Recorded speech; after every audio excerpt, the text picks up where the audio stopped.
Great. Hello, everyone. Good morning, good day.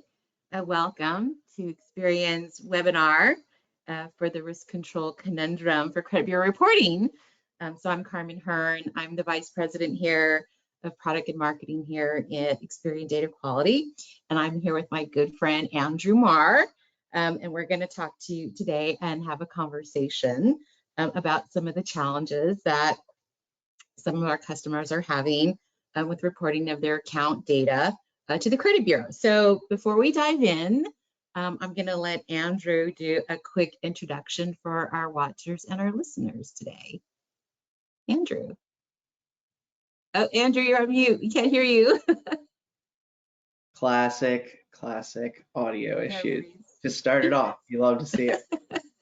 Thank you very much, Carmen. I'm very excited to be here. I'm the Senior Product Manager for Data Integrity Services here at Experian.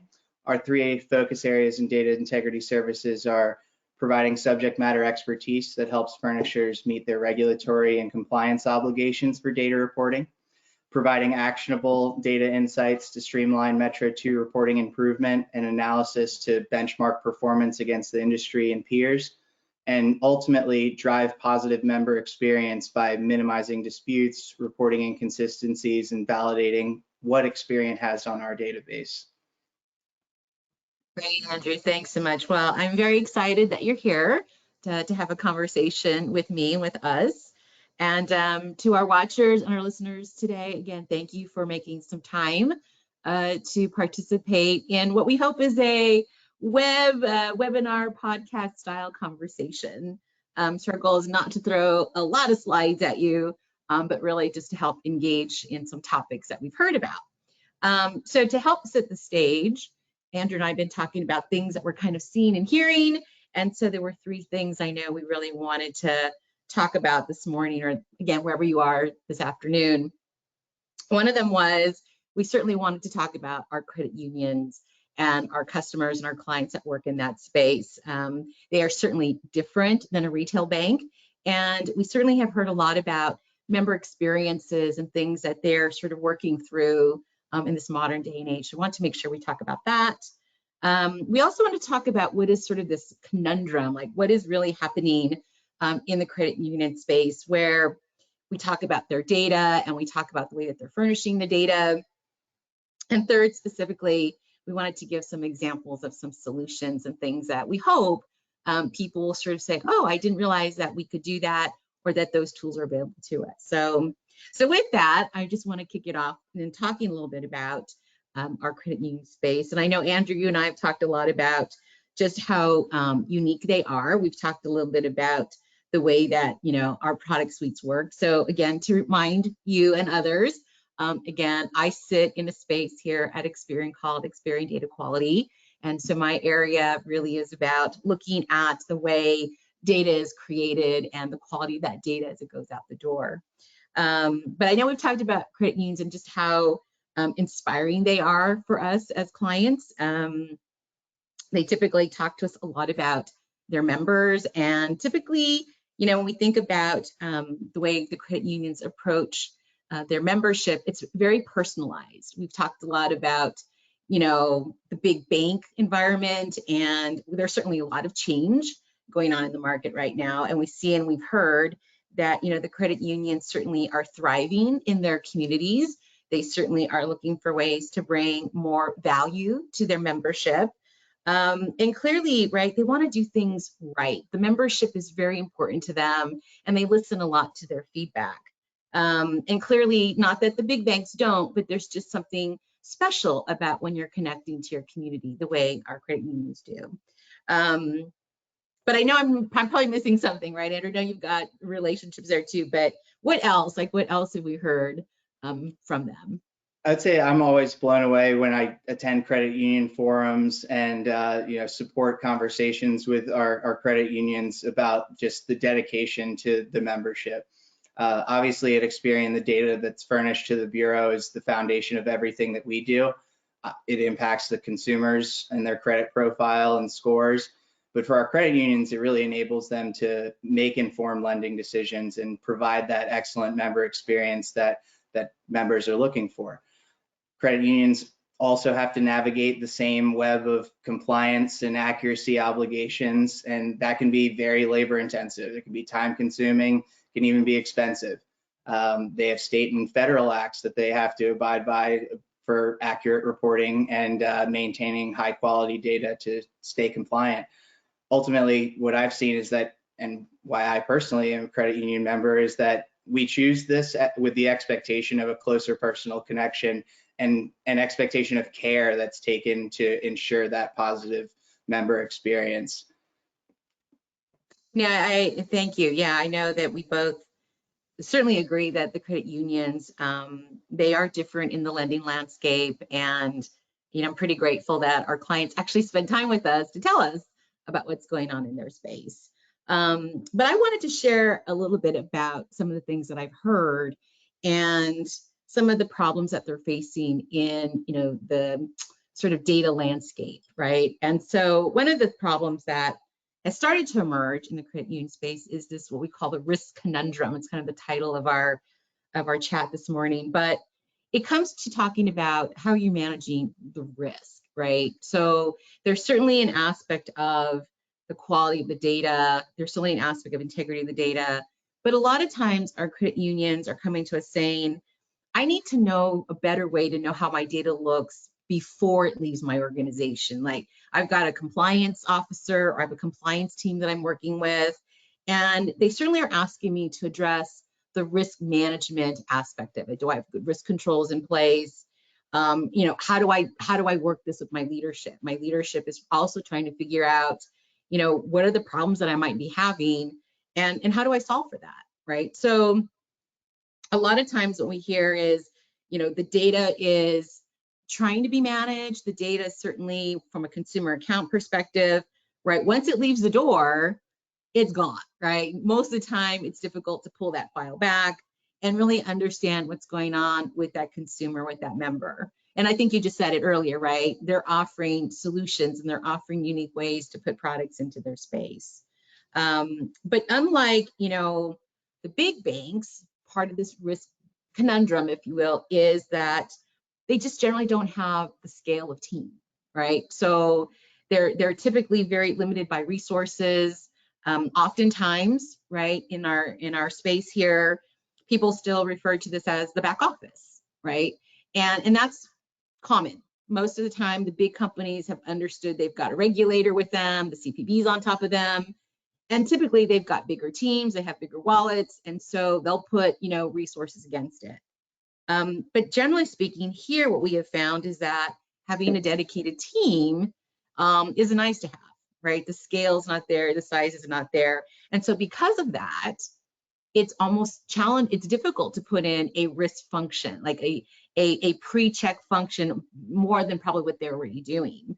And so sometimes what we've heard is it's like one person, it's 1.5 person on an Excel spreadsheet, right? Trying to stop that Metro 2 file from sort of moving around the organization and getting out the door. And it's definitely a challenge, right? We are trying very hard to understand, again, not just the bits and the bytes of the data, but this larger situation that some of our credit unions are finding themselves is how do they know how to control the risk? How do they know, right, the accuracy before it leaves the space? And how do they, you know, work with their compliance officers and so forth? So, and again, I could go on because this is a very big topic and a near topic, but I know, Andrew, you also had a couple of examples of kind of things you're hearing. So I'm going to just toss it back to you. And absolutely, no, I could not agree more relative to the resources. I always hear when we're talking with our credit unions that whoever's responsible, they have other responsibilities. They're either volunteered at times or voluntold rather that credit bureau reporting is going to be a part of their job, and data reporting is definitely often viewed as just a function of the back office. I hear from our credit unions that they don't have dedicated resources and expertise relative to Metro 2 or investigation of root cause and making corrections. They really don't have the means to collaborate at times as well. Oftentimes, you have the person that's transmitting that Metro 2 file from the system of record, and they may not be responsible for the accuracy of that. Maybe it's a function of IT or a set automated process, and kind of out of sight, business as usual. The file gets sent to the bureaus and we don't really think about it.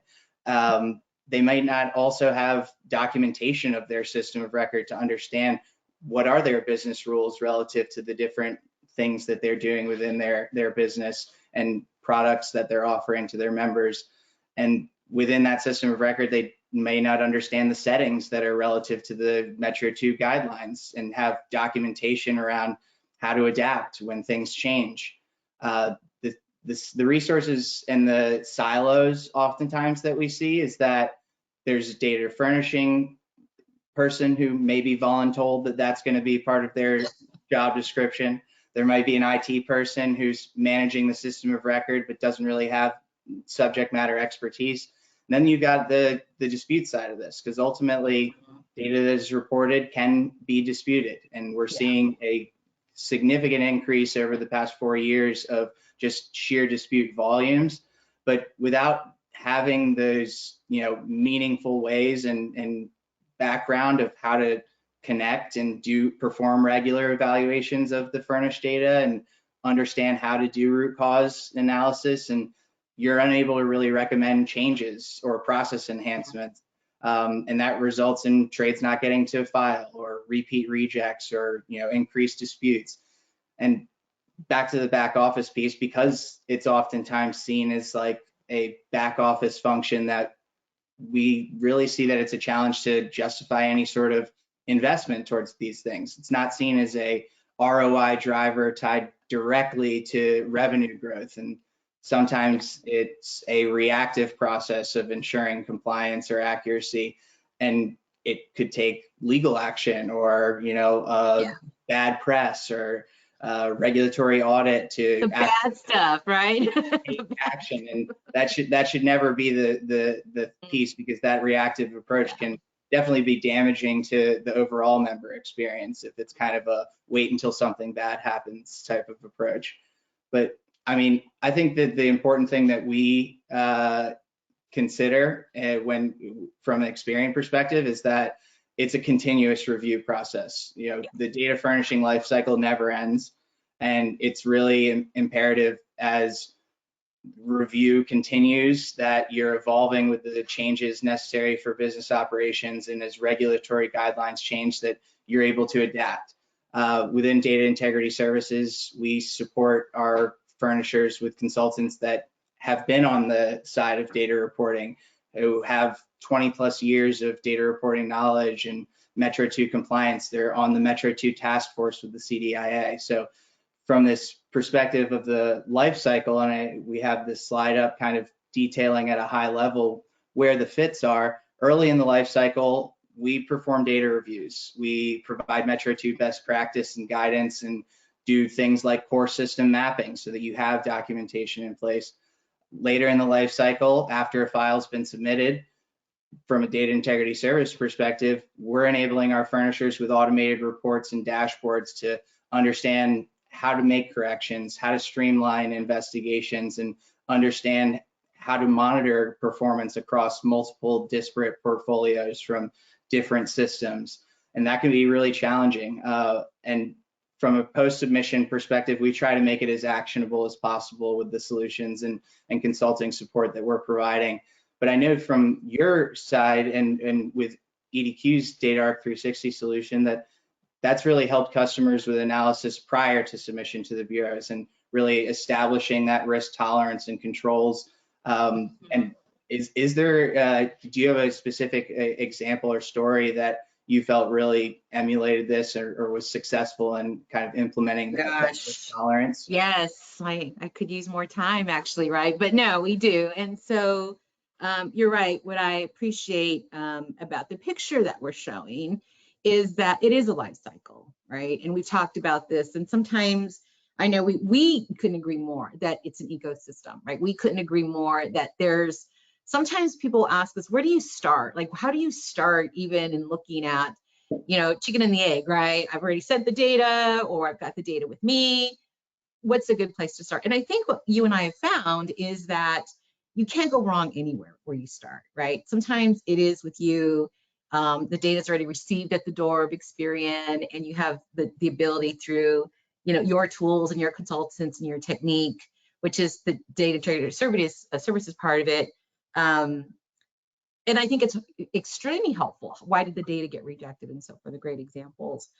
In our space, my space is that data quality services side. So again, those of you who are watching the picture, we play in the space where we can help design the rules, right? We can help figure out where in sort of the system do the controls live, right? So if you're sending your data once a month or once a week, if you are a month-end reporter, if you are a cycle time reporter, right? There are ways for us to help create rule sets and work with your risk management. Like, what are risk thresholds for data to go in or out, or do you kind of stop the data along the way?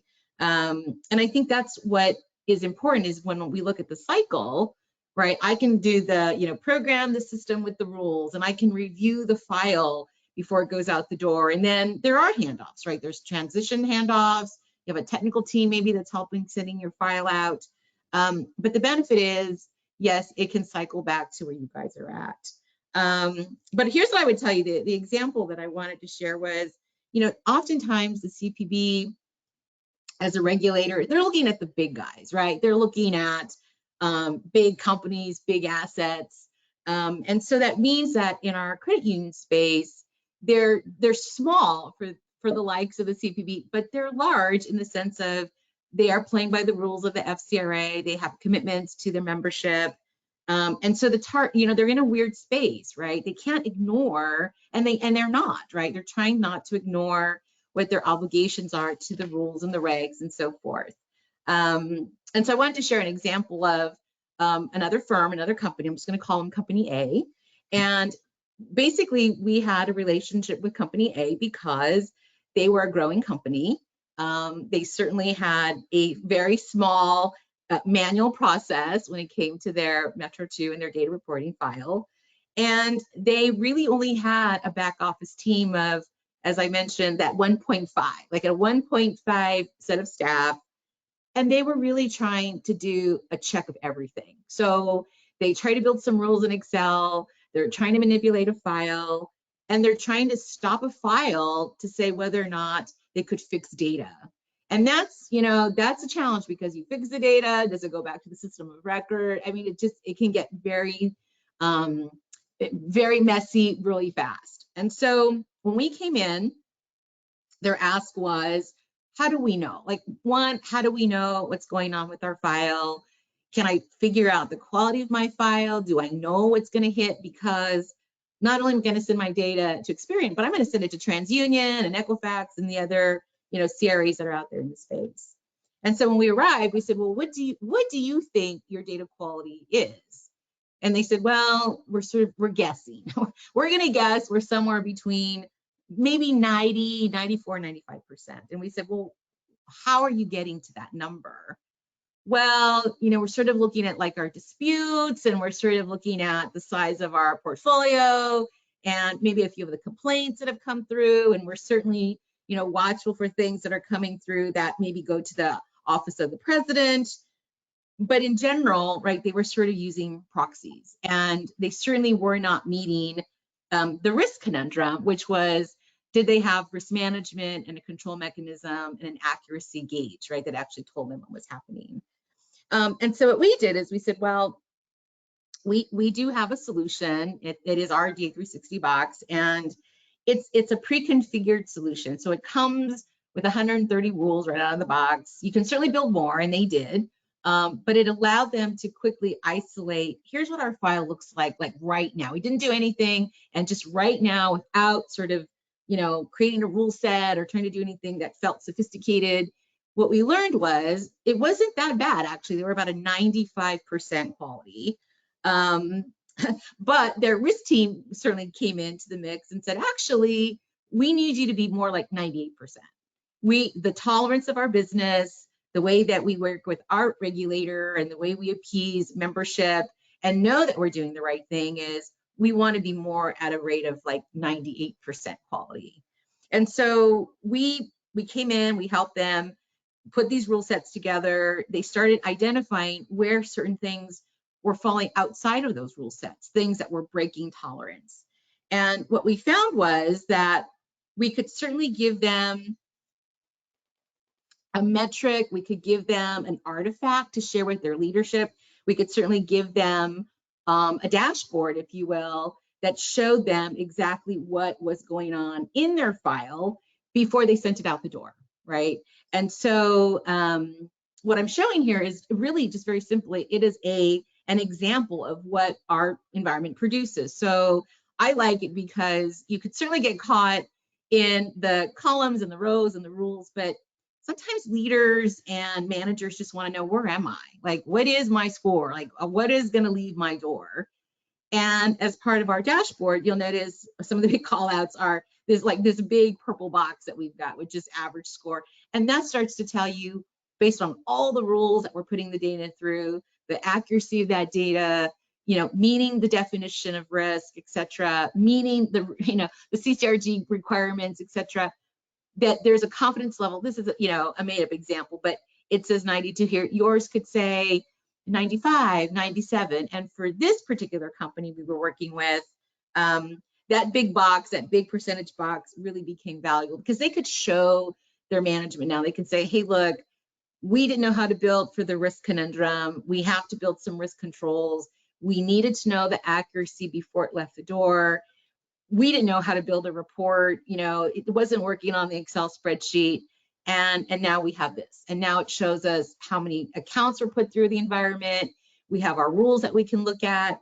And by definition, right, we can sort of identify and stop the file if we want to, or we can let it go out the door. But now we have the control in place. And basically, put in from a compliance perspective enough of a ways to say we can prevent. We can't stop everything because we'll find nuances, but we can certainly prevent bad things from happening, and we can certainly get to a place where when data arrives at the bureau, right, we have a much better way for the bureau to ingest the data and to leverage, right, what's already hopefully coming better right to the front door.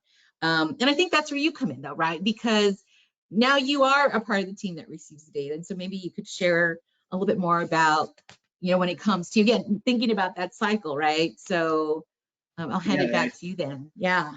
I really do always come back to the data reporting life cycle. And when I speak with credit unions, the end goal is always the same. They want to have confidence in the data that they're reporting, and they want to have an understanding of how to take action as things change. And it can be extremely daunting to know where to start, especially as if you are that 1.5 person that's voluntold that this is your responsibility. It's hard to really know how to begin. And I think a great customer story that I would love to share is over the last year and a half, actually, it's never going to happen overnight. So we always talk about crawl, walk, run. That's the approach with one of our credit unions that was extremely successful in realizing those goals of having confidence in the data. And so within this crawl, walk, run type of approach, we start by crawling. That always starts with, what data have you been sending to us? Let's do a data review. Let's have that be led by one of our consultants who is a Metro 2 expert, and evaluate the last month of your reported data. Understand what's rejecting, understand reporting anomalies, and really help identify what are the areas of opportunity within FCRA regulated data that they're reporting to make improvements, and highlight risks relative to the credit reporting resource guidelines, or highlight risks related to some of their business processes, and have performance and view of relative to their reporting accuracy, relative to their disputes responses and the type of reasons that they're getting disputes for, and how that may tie to data reporting issues. So that we always start there with a data review, have one of our experts, provide you that expertise. And we use those findings to inform the second component of the crawl phase. And with this credit union in particular, that was an important thing. They wanted to have documentation of their core system. And so we knew from the data review where the areas of opportunities were. And so the second piece of the crawl phase really was a core system of record mapping and Metro 2 best practices. Brought back those subject matter expertise. They worked with the credit union team, which admittedly was a couple of different silos within the business, but ultimately helped connect it in a meaningful way, and created a full documentation that's retainable, updatable, mapping every single one of the Metro 2 data fields to their core system fields, understanding what within their core system are the business rules and settings and different screens associated with the different data elements to define really what are the business applicable uses for account types, status codes, special comment codes, all of the different Metro 2 fields, to make sure that you're only leveraging the ones that are applicable to you, specific to the portfolio that you're analyzing. The consultants worked with the team. They helped understand, they created this mapping document and really gave them the ability to evaluate their system and see how the reporting aligned with the Metro 2 definitions, to provide guidance around their bankruptcy reporting best practices, and then provide the credit union, in this case, the risk ranked observations that we're seeing and what are the recommendations to go and fix those things. What that enabled was better communication between the teams.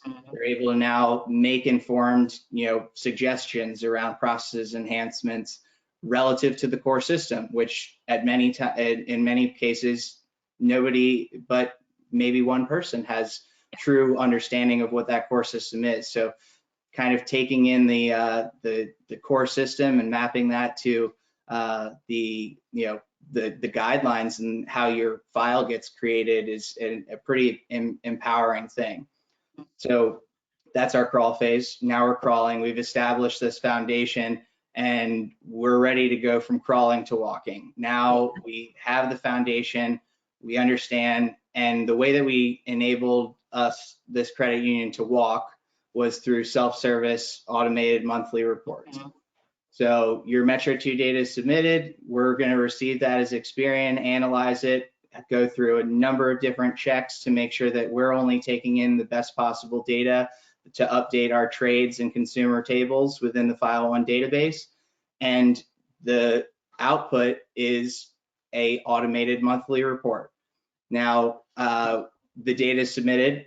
We're going to provide reports similar to those same type of analysis that we've done in that initial foundational data review, but provide those on an ongoing basis.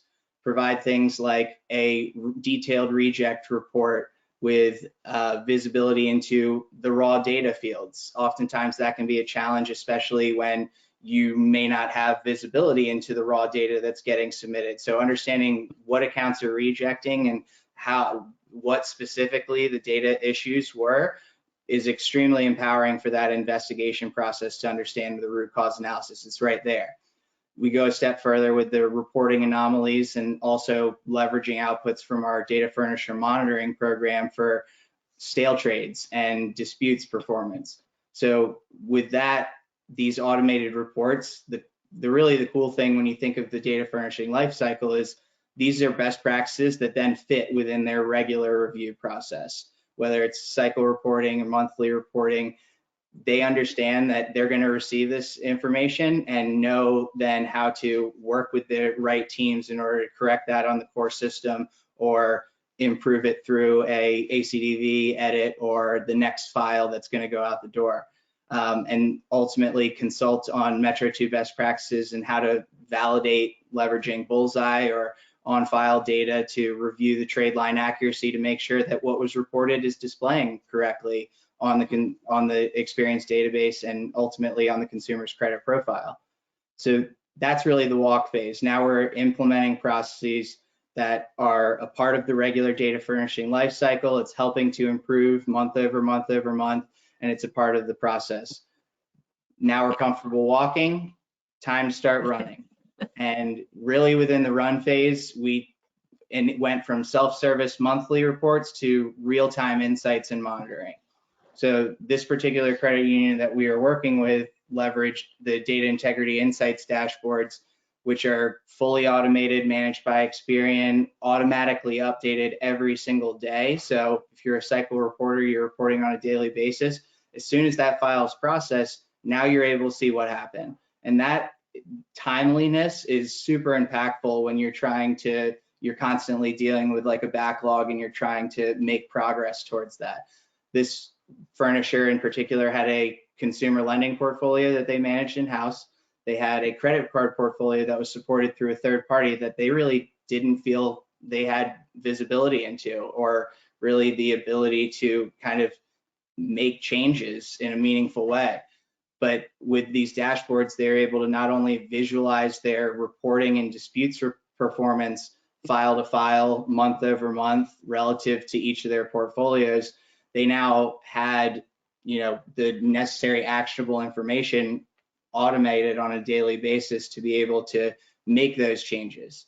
And the last piece within the dashboards that they were particularly interested in was how do we stack up to the industry and our peers? So what we did was develop a custom peer group specific to their region and the targeted peers that they wanted to look at within the credit union space, and provided them ongoing benchmarking against the reporting performance, against dispute performance, to know really where do they stack up and how does my quality relate relative to my competition or others in the industry.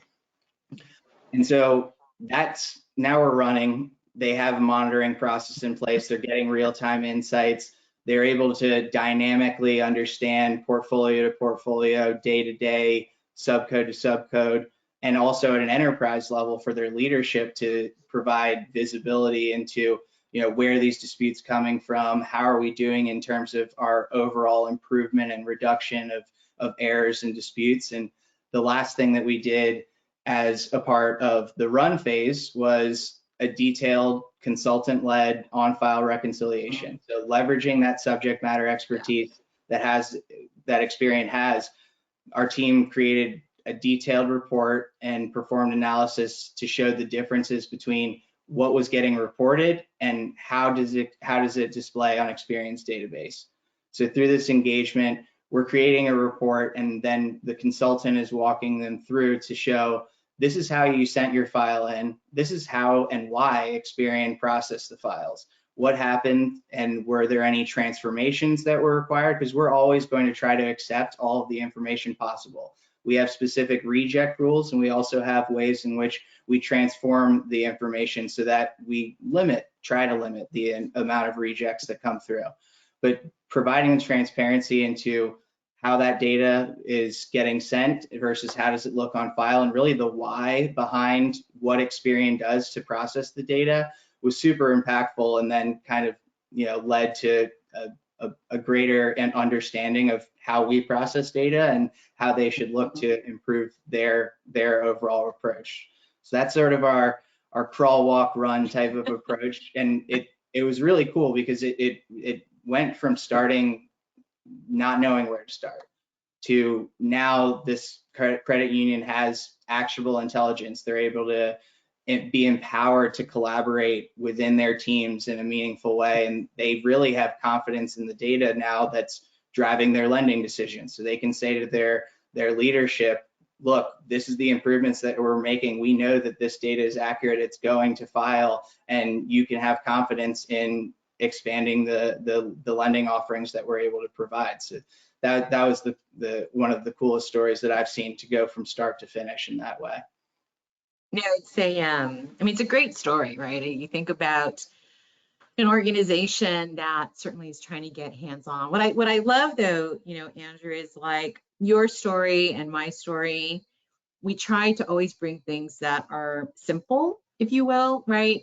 We know data can be complicated, or we know that it can have, I don't know, sort of this undercurrent, right? Like we don't have enough people and it's tech. But I think what you've been able to do with your team and what I do with my team is that we try to bring things that are visual, right? Your reports and your dashboards are actually, they're nice to look at, right? And they're informative. Same thing with our dashboard, right? Is that it's easy to like ingest. I can, when I think about what I get asked for in this ecosystem is, can you bring us things that are, they're relatable, right? So I can receive data as a leader, as a manager, or my analyst is receiving it. And basically it's, I've got to be able to see it, I have to be able to react to it, I have to be able to consume it, right? And then I have to be able to, maneuver decision-making with it. And I think that's the beauty of, again, this cycle is that when teams come with, this ask, how do I know, right? How do I know before, right? How do I prevent bad things from happening? It's a very large question. And our tool does the same thing in that we can do that after, like we can take all of the files sent, we can do like a detective control. So when you bundle everything together, right, it's like a consumer of our utilities with their data, as I mentioned before, like you can't start anywhere on this cycle, right? You can go to your leadership and say, I think my challenge is in my disputes, right? I think my challenge is, I don't know why. I thought we had good data, or I thought we cleaned that up. So they could certainly start in your space, right? They can certainly come to you and say, why are these people disputing? Like, we don't understand it. We think our rules are good. We're following the guidance, and yet here they come. And in my space, they can say, hey, we've done a lot of cleanup, right? We know why our data is getting rejected, but still, it seems like we're putting new product out there, and we're trying to follow the rules. Our policy might say something different about a charge-off, or our policy might say something about how to collect. And of course, right, the guidance that is always to give is certainly follow your policy, right? Your institution, your lawyer, your legal team, your compliance, they certainly set your policy. But our tools certainly can help, right? And our tools can certainly say, in this sort of toolbox, if you will, right, we can sort of help you create better decisioning, right? We can help you get to places where, again, you might be reporting to one bureau like us, or you might be reporting to multiples, and you are going to get different information. And we recognize that, right? We recognize that it is one file that gets created and then it's duplicated, right? Because the same copy generally goes right to the bureaus that, you know, our clients are choosing to report them to. But I think we're certainly recognizing that we're here to help, right? And we certainly have we have the backing of the experienced people, we have technology, but I think more importantly is we're trying to listen. Like, we're really trying to say what's really not working. Like, we don't solve everything, solve the things that are most important to you, that are most critical for you and your business and your leadership, and more importantly, right, your membership, right? Members in the credit union space, as I was saying when we opened up our dialogue, it's a different relationship, right? They have purposely chosen this credit union X because there's a value proposition that means something to me. Maybe I'm a school teacher, or I'm a, you know, a first responder, or I'm in, you know, construction, whatever the mechanism is that conjoins them, is that it's really meaningful, right? It's really meaningful to create the experience, to bring them the opportunity to have clean data. You know, they're trying to do things. The markets have been really challenging, right? The economy's been challenging. And so people are going back to where they know, right, that they are valued and trusted. And again, I think that's why you and I have said credit unions are actually something very special, especially in the market we're in.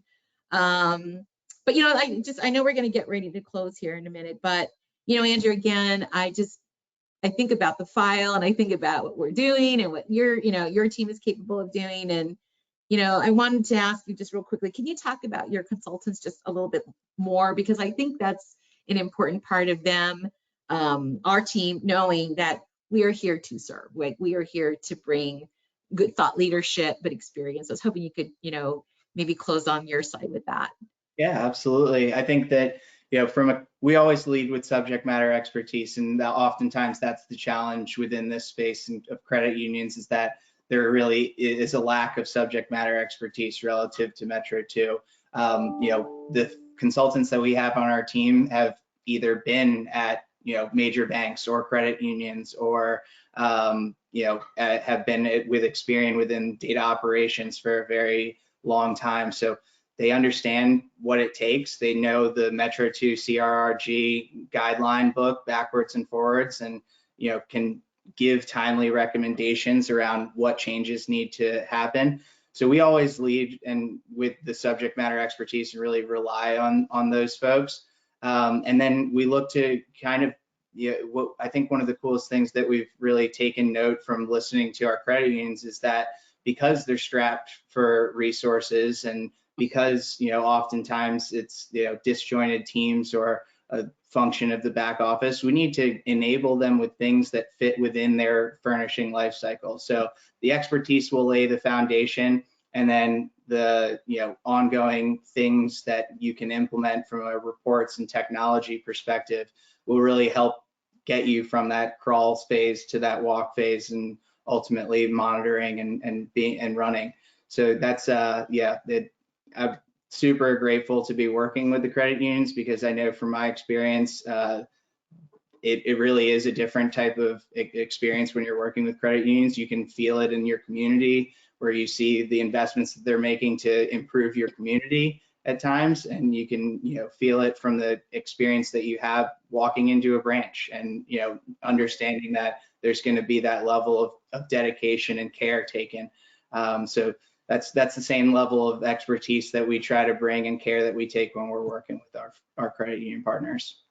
No, I appreciate that. And one of the reasons too I wanted you to share a little bit is because we cross-pollinate each other's teams at times, right? So it's really kind of important that within, right, we understand how the product solutions can work. And again, we've got thought leadership and care that's coming at this, right? So I think that's really a good thing. So So with that, I know that we are always trying to give people back time.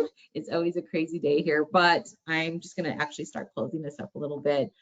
So Andrew, again, I really want to thank you for joining me this morning or this day. I know that we certainly want to thank and congratulate really the credit union teams that we get to work with, because they really are making a difference. And as I said, you know, they really are helping their membership. It's just a weird macro time. The economy is just, you know, up and down depending upon what state you live in or what kind of, you know, work you're doing, but it's a challenging time and they certainly are doing really, really great with that.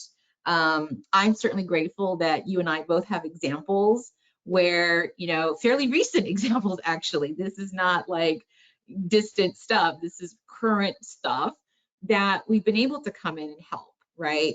We've been able to come in and kind of say, hey, you know, you're playing in the FCRA space now. And so you have data accuracy and data integrity and data quality, you know, requirements. And even in the dispute world, right? You have a clock on you and there are things that you have to resolve there. So FCRA, VICRA, right, is certainly a component of the space. And really, you know, we've been able to come in and say, hey, you raised your hand, you're looking for some help. You know, we think we can help you. So I'm always grateful for that. And again, I think it really does speak the volume of just ways we want to work together, right, with folks. And with closing, you know, we really want to share. So first of all, for our watchers and our listeners, you know, thank you again for joining us. We are doing a drawing, as you might have seen in your registration. We are going to do about 5 winners where we will draw right after our webinar this morning. And if you're selected, you're going to get notice from us with the email you registered with. So again, we certainly thank you for your time on that. But again, you know, thank you to everyone who participated today, spending time with us. As I mentioned, you're all very busy. There's certainly not enough hours in the day to get things done. And so, of course, if you want any more information on what Andrew and I spoke about, whether the whole thing or pieces of things, our information is certainly on screen. So again, I'm Carmen, this was Andrew, and we are here at Experian, and we are here to help you with our teams. And yeah, we want to be partners with you, and thank you again for your business. So anyway, you all have a great rest of your day, and thanks for being a part of it. Thank you very much for having me, Carmen. Take care. Bye, everyone.